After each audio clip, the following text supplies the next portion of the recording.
디모데전서 6장 1절부터 5절까지의 말씀.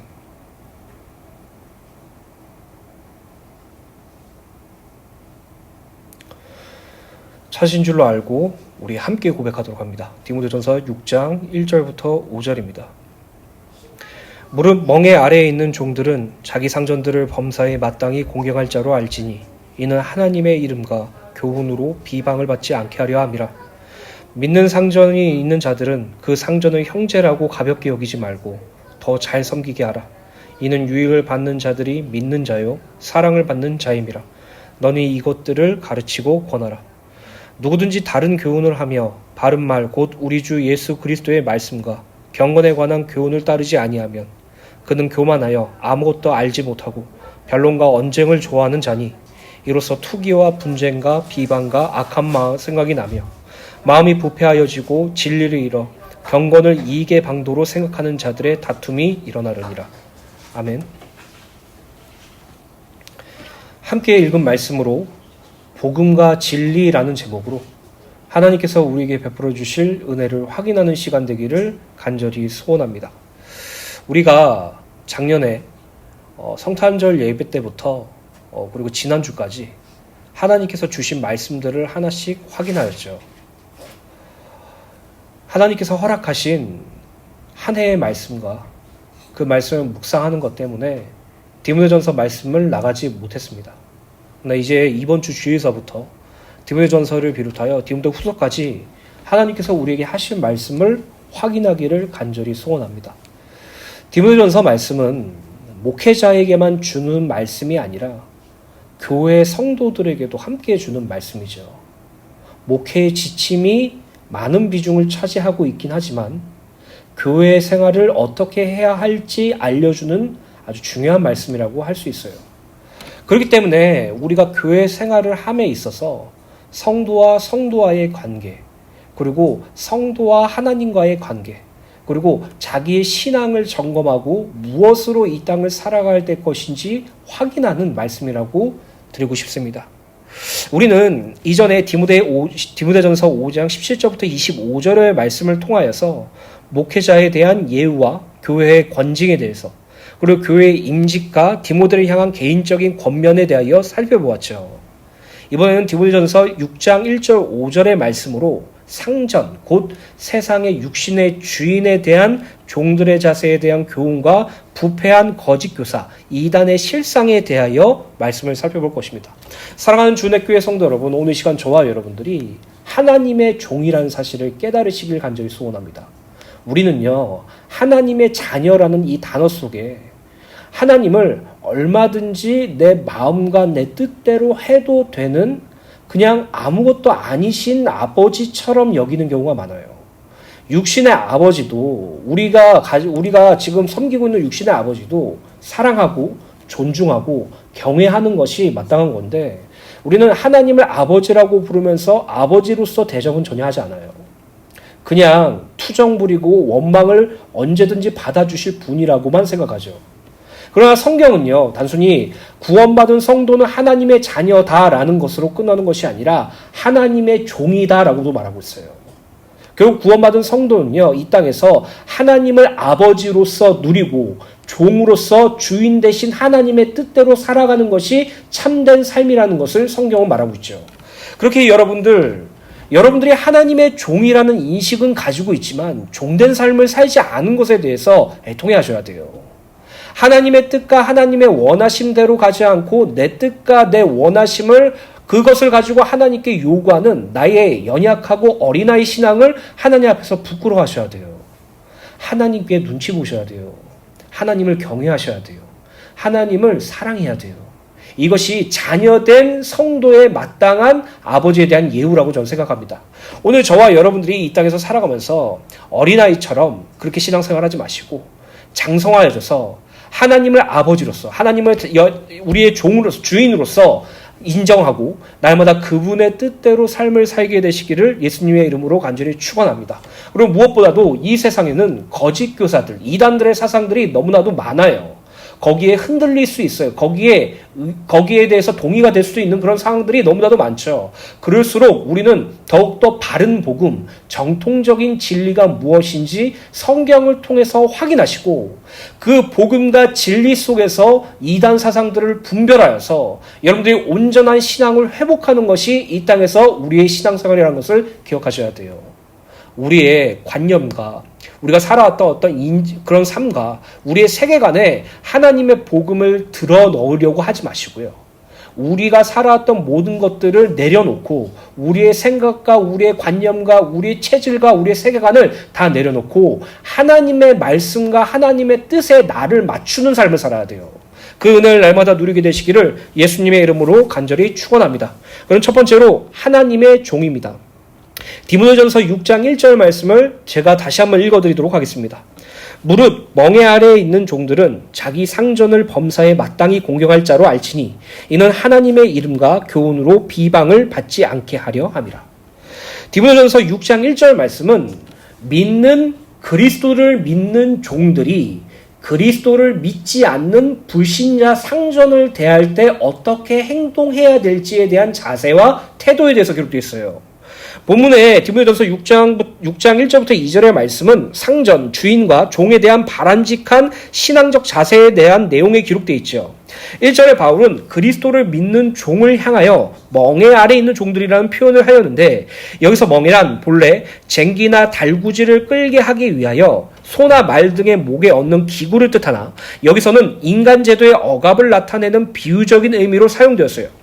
즉 당시 이 에베소 시대, 이 로마의 시대에서는 전쟁 포로나 죄인이나 채무자나 또는 부모가 종이었기 때문에 자연스럽게 종이 된 자들로서 그들의 노동력 착취로 경제가 운영되고 있었어요.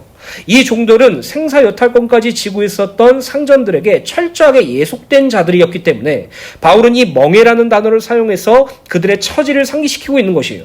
한편 상전은 절대적인 권한을 가진 통치자를 의미하죠.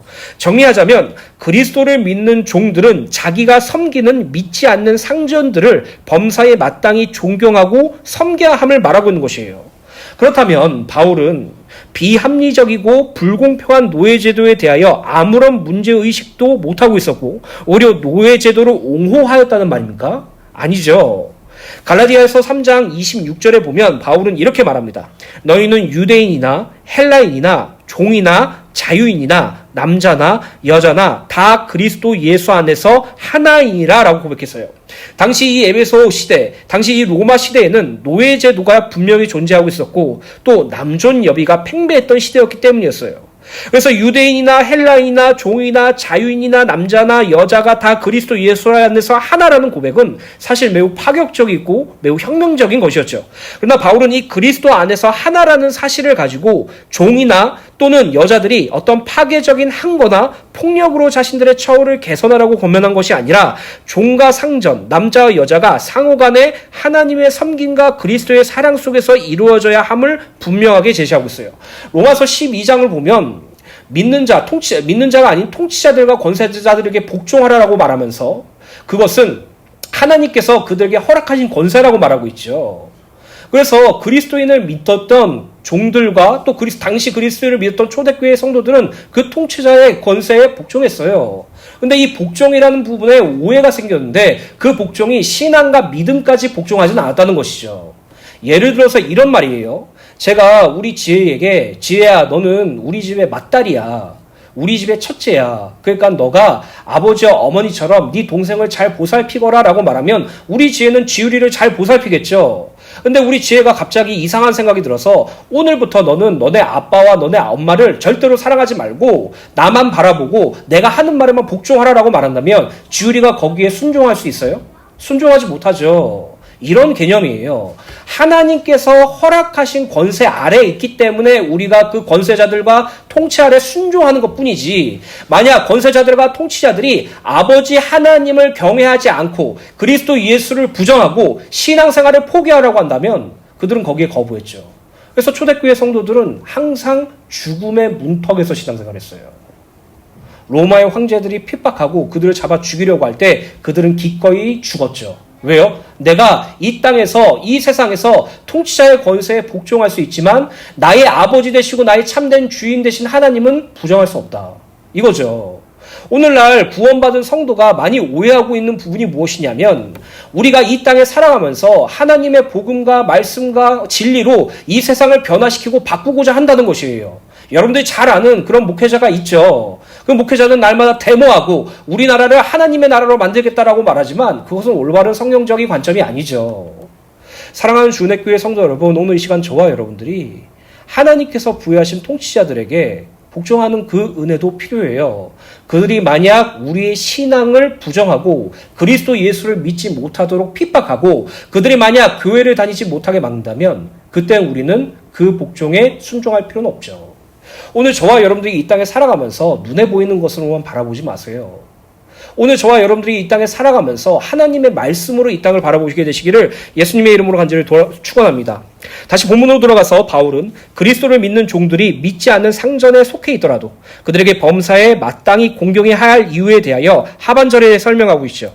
그 이유는 하나님의 이름과 그리스도의 복음의 가르침이 비방을 받게 하지 않기 위해서예요.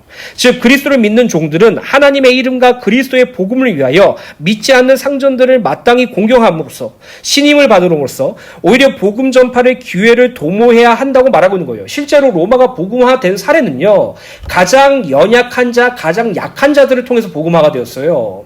카타콤에 있었던 자들이 종들에게 예수 그리스도의 복음을 증거하고 이 종들이 상전에게 속해 있는 자녀들에게 복음을 증거하고 또 여자들이 그리스도 예수의 복음을 받아들여서 자기의 자녀들에게 복음을 증거하고 이런 식으로 복음이 전화되어서 마침내 로마가 복음화가 되었죠. 결코 강한 권력을 가진 자, 그들에 의해서 이 로마가 복음화되지 않았다는 것이에요. 그 첫 시작은 종들과 여자들과 어린아이들을 통해서 복음이 증거됐다는 것이죠. 그리고 이것은 하나님께서 그렇게 하시기로 작정한 부분이에요. 이따가 성경 말씀 읽어드리겠습니다. 정리하자면 바울은 그리스도를 믿는 종들은 자기의 멍에 곧 노예제도라는 부당한 처우를 개선하고 거기에 무장하여 권기를 일으킴으로 개인의 자유를 보장하라고 말하지 않아요. 그리스도 안에서 하나, 그리스도 안에서 자유라는 말은요, 이 땅에서 일어나는 자유가 아니라 하나님 나라에서 일어나는 자유거든요. 하나님 안에서 일어나는 자유라는 것은요, 남을 굴림하고 남을 다스리는 자유가 아니라 남을 섬기는 자유예요. 그리스도 예수께서 자신의 목숨을 대속물로 우리에게 허락하심으로 그 섬김의 모범이 되었던 것처럼 오늘 우리도 그리스도 예수의 구원 사역과 복음으로 말미암아 옆에 있는 성도를 섬기고 그리고 하나님의 나라에서 하나님과 또 같이 함께 찬송을 부를 성도들을 섬기는 것이 바로 우리에게 보장된 참 자유라는 것이에요.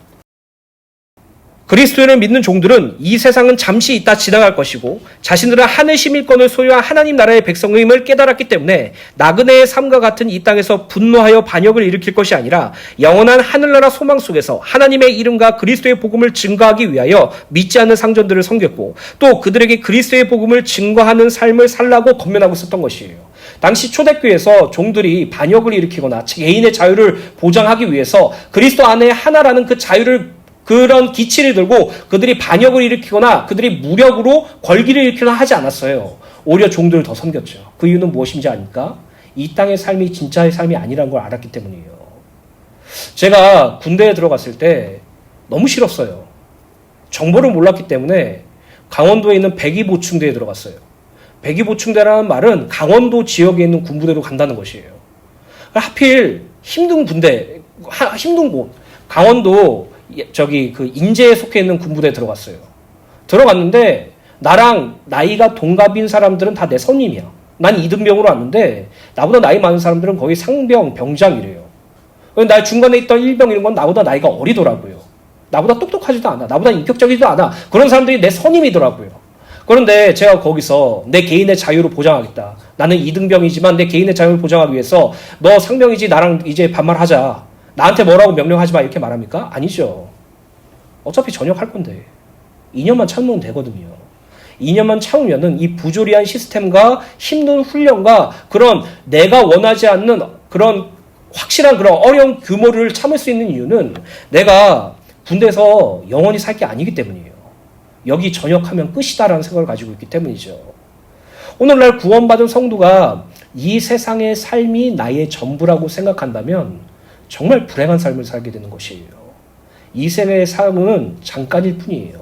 하나님께서 말씀하신 영원에 비해서는 이 80, 90년 인생은 아무것도 아니죠.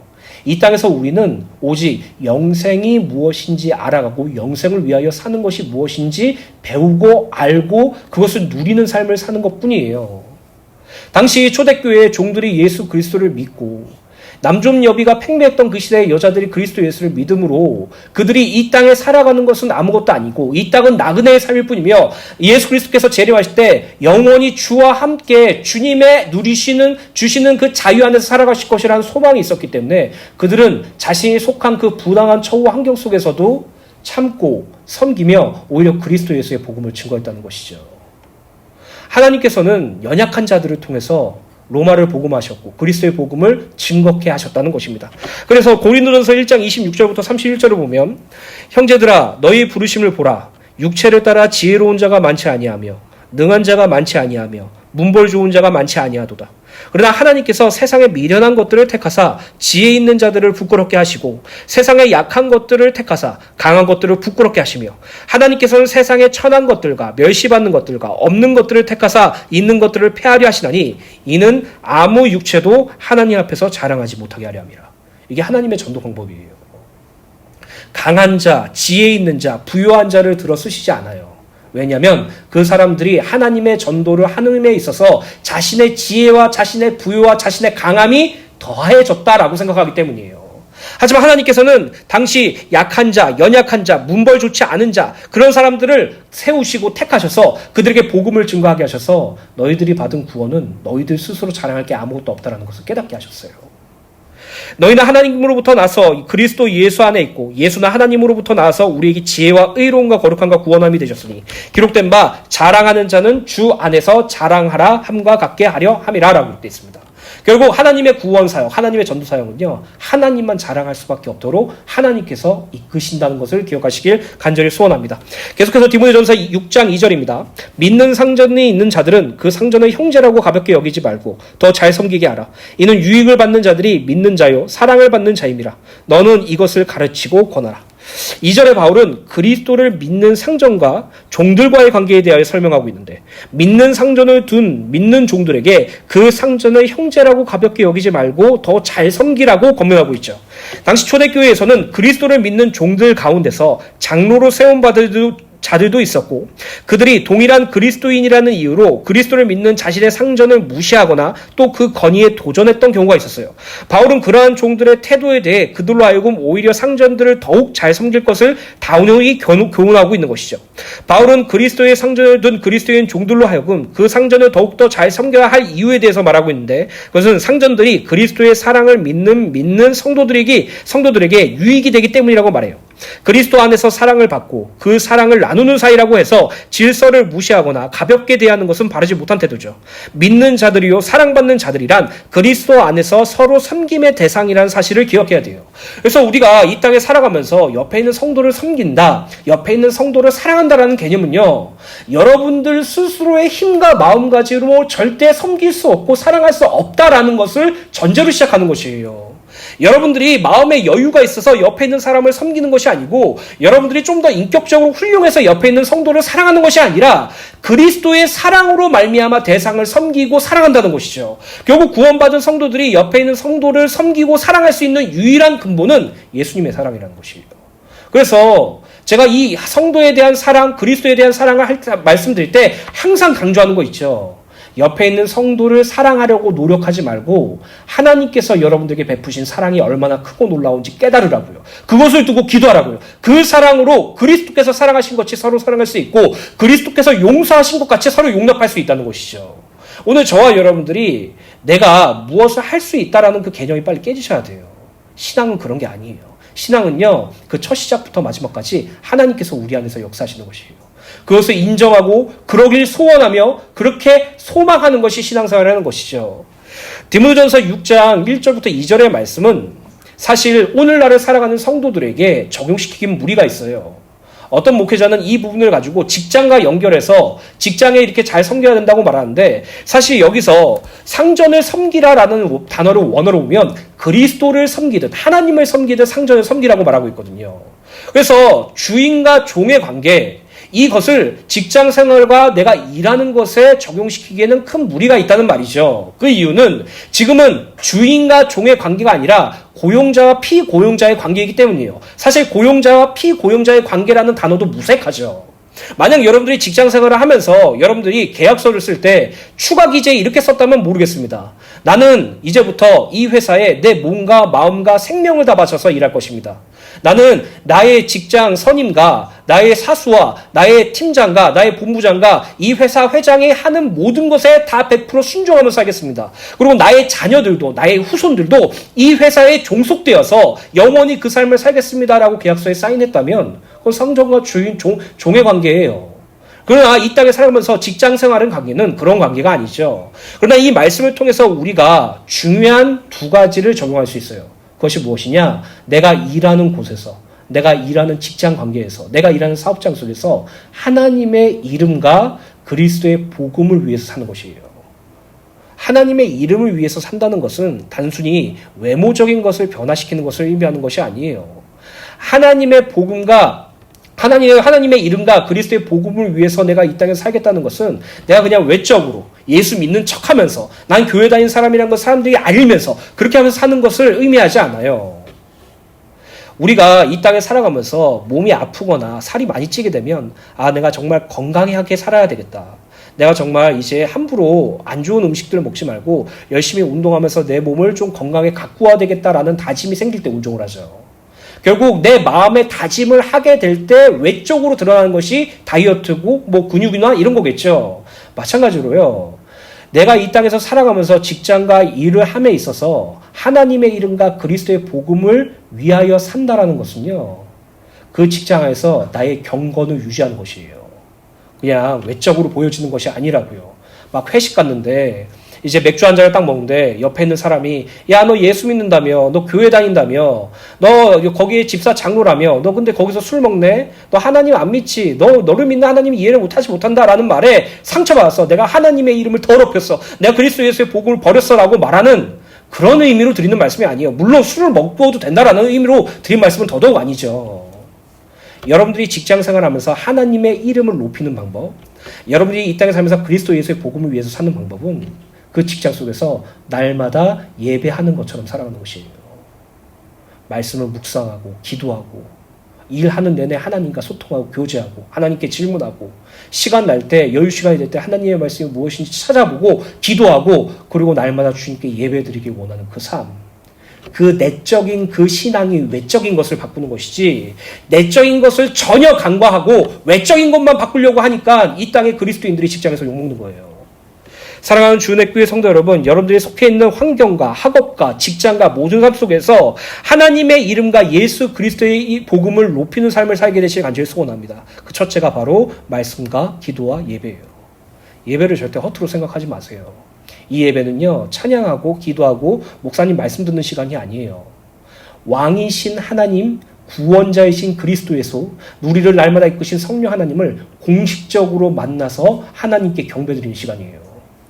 그냥 단순히 말씀에 은혜 받았네, 은혜 받지 못했네, 단순히 이 찬양이 좋았네, 오늘 교동문이 좋았네, 오늘 말씀이 좋았네, 이러한 개념으로 예배 드리는 것이 아니라 나와 영원히 함께 하시고 나의 왕 되시고 나의 주인 되신 하나님, 나를 구원하신 그리스도 예수, 당신의 몸을 대속물로 주셔서 십자가에 피 흘리사 나의 죄를 사하여 주시고 부활하셔서 우리를 의롭게 하신 그리스도 예수, 지금 성령 하나님께서 나와 영원히 함께 하시고 충만하게 하사 날마다 그리스도의 일을 이루게 하신다는 것을 믿고 그분을 공식적으로 이 땅에 무릎 꿇고 하나님께 경배드리는 것이 예배예요.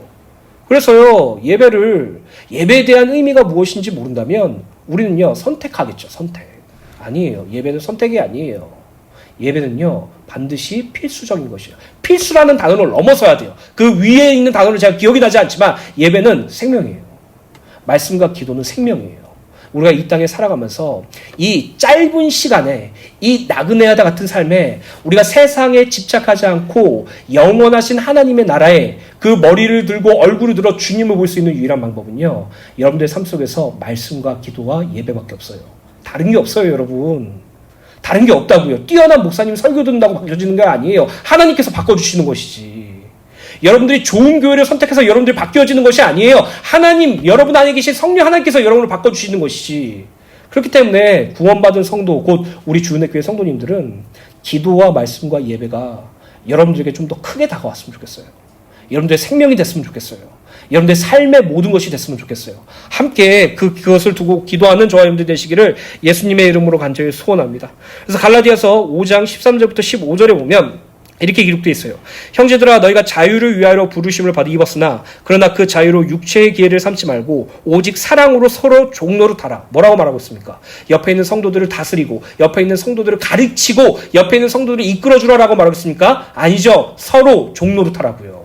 하나님의 사랑과 하나님을 섬기는 자세로 종로로 달아라고 기록되어 있죠. 14절에 온 율법은 내 이웃 사랑하기를 내 자신과 같이 하라 하신 말씀이 이루어졌나니, 이 말씀이 뭐라고요? 너희들이 이루어야 돼 라고 말하고 있어요. 내 이웃을 사랑하라. 너의 가장 가까운 이웃인 가족들을 사랑하라. 너희들과 함께하고 있는 옆에 있는 성도들을 사랑하라. 그 말씀을 너희들 지켜야 되고 너희들이 성취해야 된다라고 말하고 있어요. 아니요, 이루어졌다라고 말하고 있어요.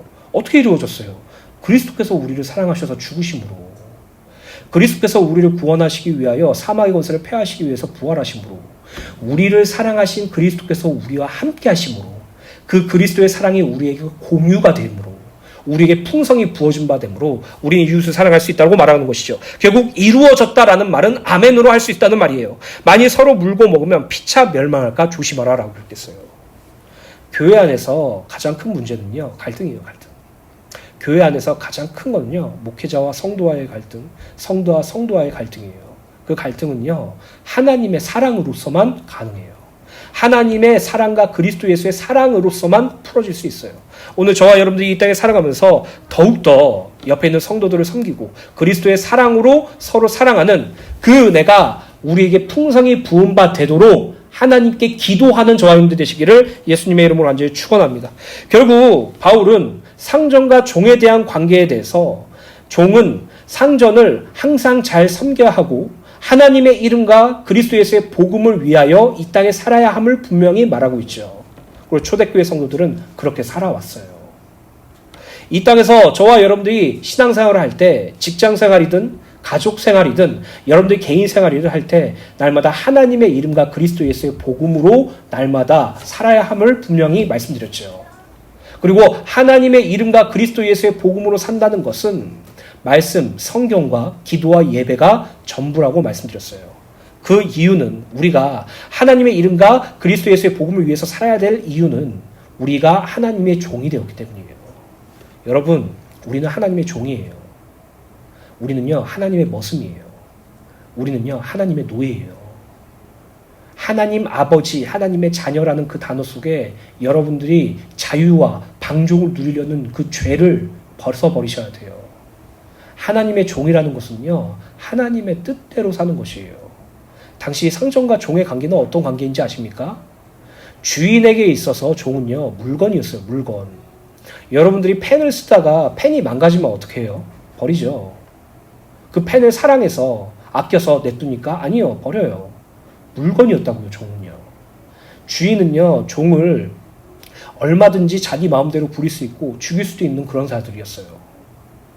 종은요, 주인이 뭐라고 말하든 어떤 명령을 내려도 다 따라가야 됐어요. 이게 주인과 종의 개념이에요. 우리가 하나님을 아버지로, 하나님의 자녀로 두었다고 하고 하나님의 종됨을 알고 있음에도 불구하고, 우리는 하나님의 종됨을 인식하고 있음에도 불구하고 우리는 주님의 종이 되기 싫어해요. 왜냐하면 내가 설정하고 계획한 일들을 이루는 게 더 재밌고 좋거든요. 내가 원하는 것을 이루는 것을 좋거든요. 솔직히 말씀드릴까요? 오늘날 기독교 예수 그리스도를 믿는 대부분의 성도들, 목회자들은요, 하나님을 주인으로 섬기는 것이 아니라 종으로 부려먹어요. 내 뜻과 내 원하는 것을 관철해 주실 종으로 하나님을 바라보죠. 그러면서 이렇게 기도해요. 하나님 왜 안 이루어주세요? 왜 내 뜻대로 이걸 안 해주세요? 왜 내가 원하는 대로 이루어주지 않으세요? 그러면서 나는 하나님의 자녀라고 그러고 하나님의 종이라고 말하고, 정말요, 하나님 눈치 좀 보셔야 돼요. 우리는 진정으로 하나님을 존중하고 경외해야 돼요. 사랑하는 주내교회 성도 여러분, 하나님과 여러분과의 관계가 무엇인지 확인하세요. 하나님께서 우리를 자녀로 택해 주신 게 왜 축복이라고 말하는지 우리는 여기서 알 수 있어요. 오늘 저와 여러분들이 그 은혜를 날마다 누리게 되시길 예수님의 이름으로 간절히 소원합니다. 우리는 이전에 어디에서의 종이었습니까? 죄의 종이었죠. 사망의 종이었죠. 그러나 하나님께서는 그리스도 예수로 말미암아 하나님의 종으로 부르셨어요. 로마서 6장 17절부터 22절입니다. 너희 자신을 종으로 내주어 누구에게 순종하든지 그 순종함을 받는 자의 종이 되는 줄 너희는 알지 못하느냐. 혹은 죄의 종으로 사망에 이르고 혹은 순종의 종으로 의에 이르느니라. 우리가 이전에 그리스도 예수를 몰랐을 때, 그분을 믿음으로 구원받는 사실을 몰랐을 때 우리는 죄의 종이었고 죄의 종의 결말은 사망이었다고 말하고 있어요. 그러나 우리는 그리스도 예수를 믿음으로 그 순종하는 마음이 우리 안에 들어옴으로 말미암아 우리는 하나님의 종이고 그 마지막은 영생이라고 말하고 있죠. 하나님께 감사하리로다. 너희가 본래 죄의 종이더니 너희에게 전하여 준 바 교훈의 본을 마음으로 순종하여 죄로부터 해방되어 의에게 종이 되었느니라. 너희 육신이 연약함으로 내가 사람의 예대로 말하노니 전에 너희가 너희 지체를 부정과 불법에 내주어 불법에 이른 것 같이 이제는 너희 지체를 의의 종에 내주어 거룩함에 이르라. 우리가 이전에 그리스도 예수로 말미암아 구원받지 못했을 때 우린 죄의 종으로서 그 마지막은 사망이었고 그 과정은 부정과 불법에 자신을 내주는 그런 존재였죠. 그러나 우리는 그리스도 예수를 믿음으로 구원받아 하나님의 자녀가 되었고 하나님의 종이 되었음으로 말미암아 이제 하나님께서 의롭다고 선언하신 그 기준 안에서 우리가 그 종이 되었다는 것이죠. 너희가 죄의 종이 되었을 때는 때에는 의에 대하여 자유로우니라. 맞죠? 우리가 죄의 종이 되었을 때는 하나님의 하나님의 선, 구원에 대하여 우리가 선택하고 자유로울 수 있었죠. 그러나 너희가 그때 무슨 열매를 맺었느냐? 이제는 너희가 그 일에 부끄러워하나니 이는 마지막이 사망이니라. 죄의 종은 그 마지막이 사망이에요. 끝이라는 것이죠. 그러나 이제는 너희가 죄로부터 해방되고 하나님의 종이 되어 거룩함의 이름을 열매를 맺었으니 그 마지막은 뭐라고요? 영생이니라. 우리는요 하나님의 종이 되었어요. 어떻게 하나님의 종이 되었습니까? 그리스도 예수의 대속사역으로, 그의 피 흘리심으로 아빠 아버지라 부르는 하나님의 자녀가 된과 동시에 하나님의 종이 되었죠. 종이라는 것은요 주인의 뜻대로 사는 것을 의미해요. 종이라는 것은 내가 동의하지 않는 명령이라도 순종하는 것을 의미해요. 종이라는 것은요 내 생각과 달라도 주인의 생각을 따라가는 것이 종된 삶이에요. 오늘 여러분들이 이 땅에 살아가면서 하나님의 말씀이 여러분들의 동의가 되지 않더라도 그 말씀에 순종해야 되는 이유는 여러분들이 하나님의 종이기 때문이에요.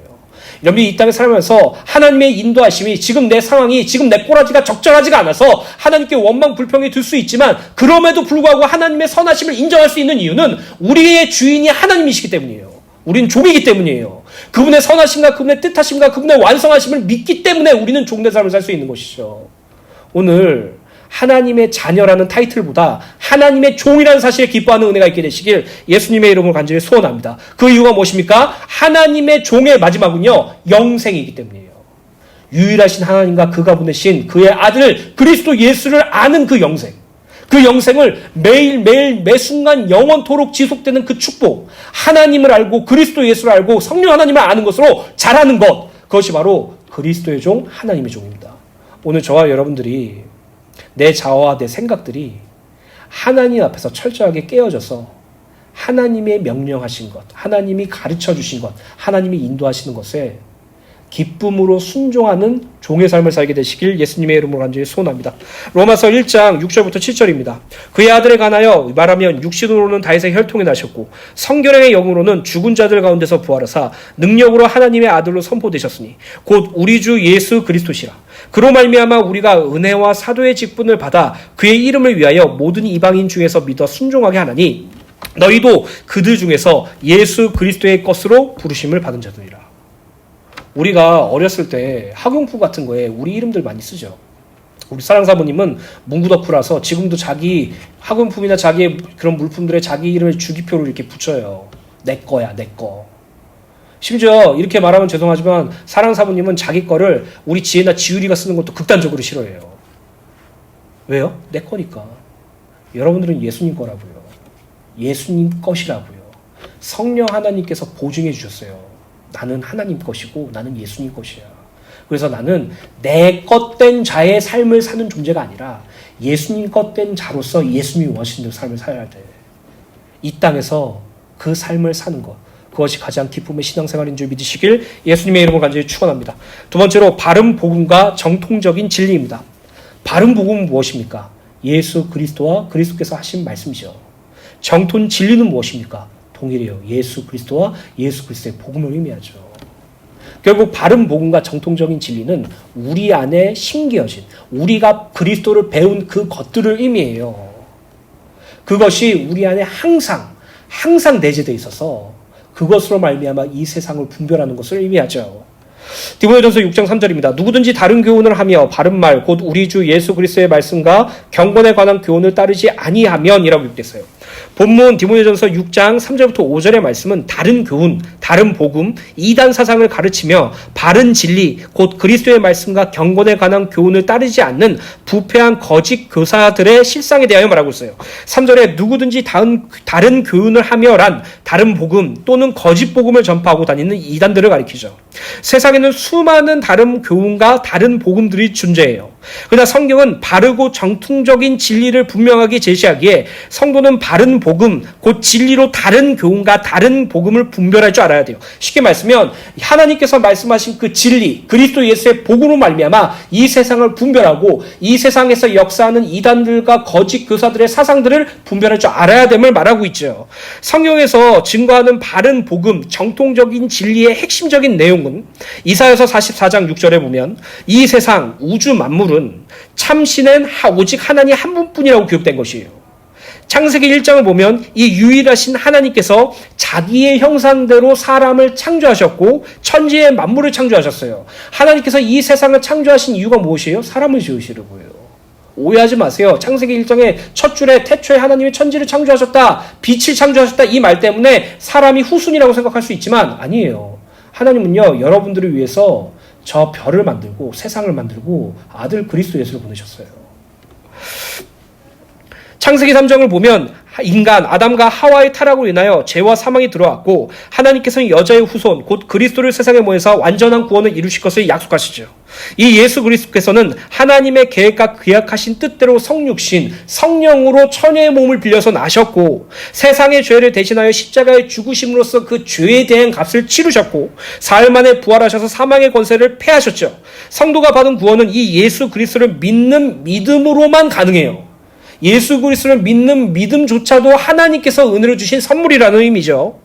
예수 그리스도의 믿음으로 구원받은 성도는 그 안에 성령 하나님께서 임재하시고 함께하시고 충만하심으로 하나님의 뜻대로 인도하세요. 또한 부활하신 그리스도께서는 승천하셔서 하늘에 오르셨다가 세상 마지막 때에 재림하셔서 완전한 구원을 이루실 것이에요.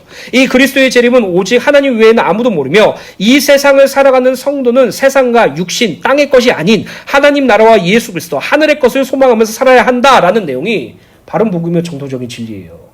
여기에 조금이라도 부정하거나 다르거나 반대하는 것은 다 이단이에요. 여러분, 여기에는 타협이 없어요. 아니야, 그래도 어떻게 사람이 처녀의 몸에서 날 수 있어. 남자가 여자를 통해서 자녀가 생성되지. 그러니까 이건 빼자. 이단이에요. 아니야, 어떻게 구원을 믿음으로만 받을 수 있어. 노력해야지. 열심히 해야지.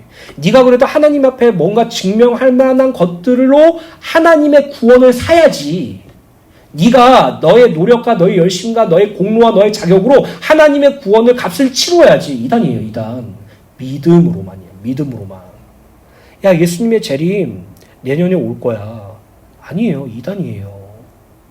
이 땅에 살아가면서 바른 복음과 정통적인 진리가 무엇인지 여러분들에게 확인하시고 여러분들 안에 굳건히 자리 잡아서 그것으로 이단 사상을 분별해야 된다는 것을 말씀드리고 있는 것이죠. 이러한 바른 복음과 전통적인 진리를 따르지 않고 다른 교훈을 한다면 그것은 이단이요, 사탄의 가르침인 것이에요. 하나님의 진리와 복음은 여럿 있을 수 없어요. 하나님의 진리와 복음은 오직 하나예요. 오직 하나, 예수 그리스도만이 진리요 복음이죠. 그래서 디모데전서 2장 4절부터 6절 말씀에 이렇게 기록되어 있습니다. 하나님은 모든 사람이 구원을 받으며 진리를 아는 데 이르시기를 원하느니라. 하나님은 한 분이시요 또 하나님과 사람 사이의 중보자도 한 분이시니 곧 사람이신 그리스도 예수라. 그가 모든 사람을 위하여 자기를 대속물로 주셨으니 기약에 이르러 주신 증거니라. 제가 자주 인용하는 갈라디아서 2장 16절 말씀을 기억하시죠. 사람이 의롭게 되는 것은 율법의 행위로 말미암음이 아니요 오직 그리스도 예수를 믿음으로만이야. 오늘 저와 여러분들이 예수 그리스도를 믿는 믿음으로 말미암아 구원받았어요. 놓치지 마세요. 우리의 신앙생활도 예수 그리스도를 믿는 믿음으로만 지속될 수 있어요. 오늘 저와 여러분들이 바른 복음과 정통적인 진리가 무엇인지 날마다 마음속에 새기셔서 여러분들이 가지고 있는 복음으로 말미암아 이단 사상과 거짓 교사들의 가르침을 분별하고 이 복음을 하나님의 은혜로 말미암아 수호하는 은혜가 있게 되시길 예수님의 이름으로 간절히 축원합니다. 계속해서 디모데전서 6장 4절입니다. 그는 교만하여 아무것도 알지 못하고 변론과 언쟁을 좋아하는 자니 이로써 투기와 분쟁과 비방과 악한 생각이 나며 4절의 바울은 바른 복음 곧 그리스도의 말씀과 경건에서 떠난 자의 모습에 대하여 기록되어 있는데 이러한 자들은 먼저 교만하여서 아무것도 알지 못한다고 말하고 있어요. 이는 바른 복음을 따르지 않는 자들은 결국 자신들이 가진 거짓 지식으로 인하여 교만해져서 영적인 눈이 어두워지게 되고 진리에 관해 깨달을 수 없음을 밝히고 있는 것이에요. 흔히 무식한 자가 신념을 가지면 무섭다고 하고 책 한 권만 읽은 사람이 가장 위험하다는 말이 있어요. 그 이유는 아직과 오만과 편견에 빠져 자기가 보고 싶은 것만 보고 자기가 듣고 싶은 것만 듣는 확증평행에 갇히기 때문이에요. 이처럼 다른 복음과 다른 교훈과 다른 복음에 빠진 자들은 교만함과 영적 무지 속에서 성령이 분명히 제시하고 있는 그리스도의 말씀과 경건에 관한 교훈을 거부하며 자기가 볼 때 좋아 보이는 것만 추구하고 자기가 듣기 좋은 것만 인정하면서 무의미한 변론과 언쟁을 일으켜 성도와의 관계를 철저하게 파괴시키고 교회를 분열시키는 것이에요. 저는 신앙생활을 하면서 철저하게 깨달았던 것 중에 하나가 무엇이냐면 나는 틀렸다라는 것이에요.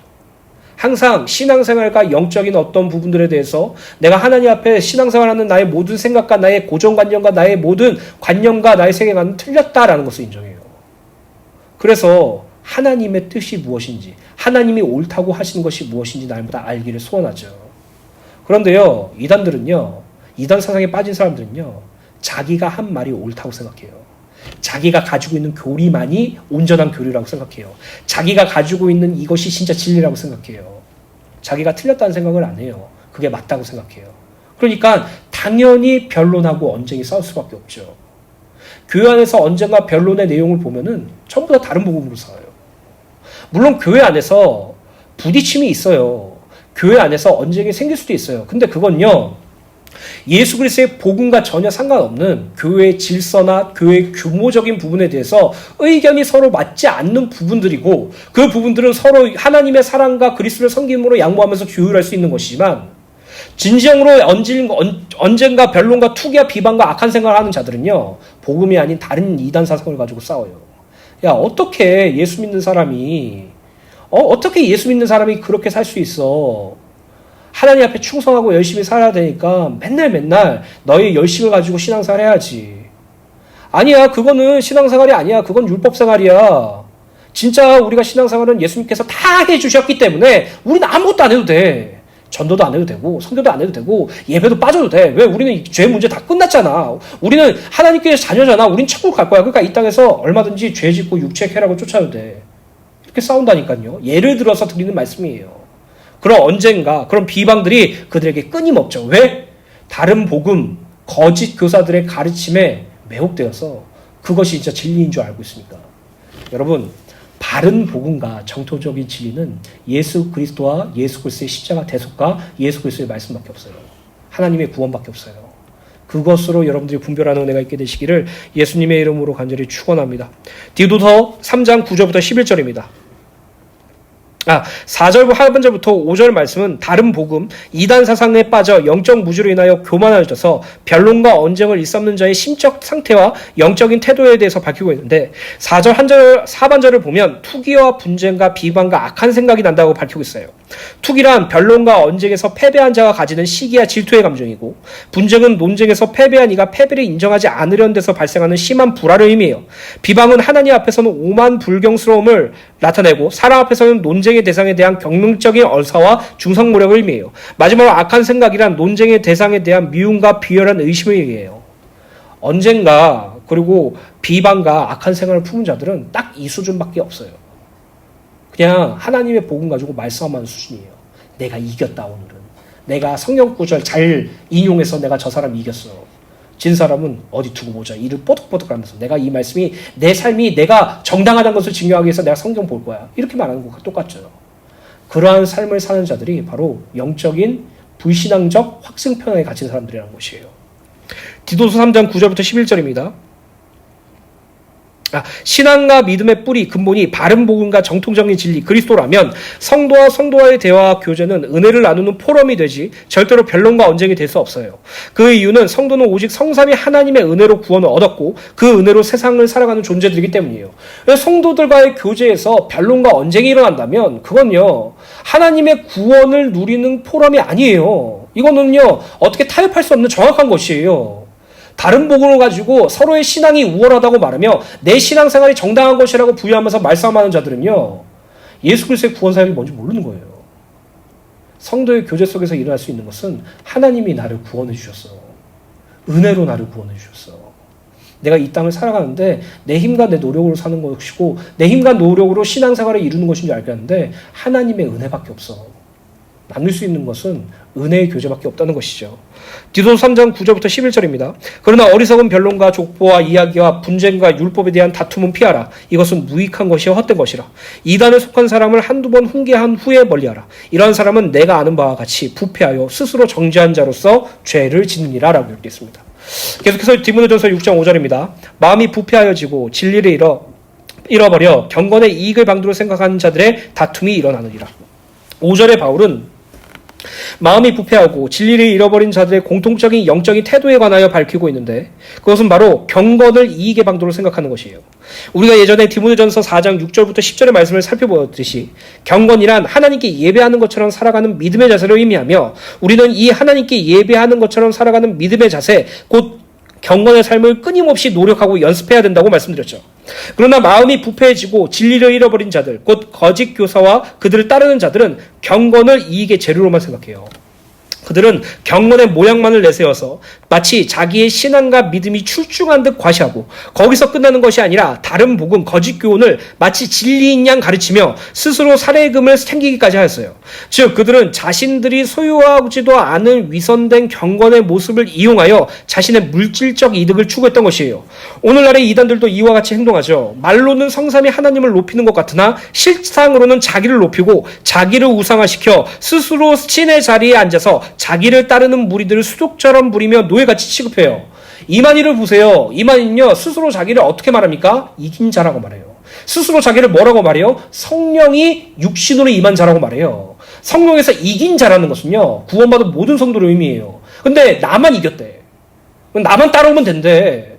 그래서 그들은요, 신천지는요, 그 짝복음이라고 말하면서 짝해석이라고 말하면서 그렇게 논리적으로 맞다고 하더라도 그들의 진짜 신은 이만희예요. 그렇게 살아간다니까요. 오늘날 한국교회에서 가장 무서운 게 뭔지 아세요? 목사가 우상된 거예요. 정말이에요, 여러분. 목사가 우상이 됐어. 교회당이 우상이 됐어. 내가 이 교회당이 있으면 바뀌어질 것이라고 생각해.